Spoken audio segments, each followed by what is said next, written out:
এখন আমরা এটা দেখব যে যত শর্টকাটে আমরা এটাকে বের করতে পারি, কেননা এমসিকিউতে সময় কম থাকে এবং দ্রুত মানটা আমাদের বের করার প্রয়োজন হয়। তো এই প্রশ্নটা এসেছে 10 বোর্ডে 25-এ, এই দুইটা প্রশ্ন।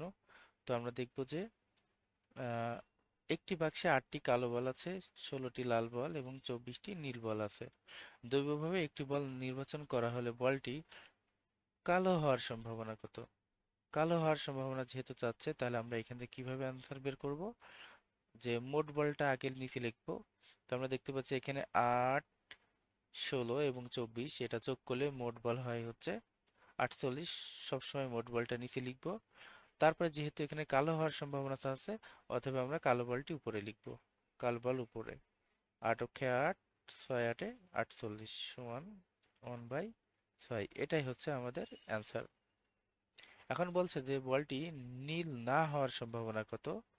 তো এই ধরনের অঙ্ক শর্টকাট হচ্ছে যে প্রথমে 1 মাইনাস এই নীল কালো হওয়ার সম্ভাবনা যেভাবে বের করলাম, জাস্ট নীল হওয়ার সম্ভাবনাটা আগে সেভাবে বের করব। তাহলে 1 মাইনাস নীল হওয়ার সম্ভাবনা আমরা দেখছি মোট বল হচ্ছে 48, এখানে নীল বলের সংখ্যা হচ্ছে 24টি। 24। তো এখান থেকে যদি আমরা হিসাব করি যে 48 মাইনাস 24/48, তাহলে 24 বিয়োগ করলে থাকে আর এদিকে 48 থাকে। এটা 24 অক্ষে 24, 24 দুগুণে 48 সমান 1/2।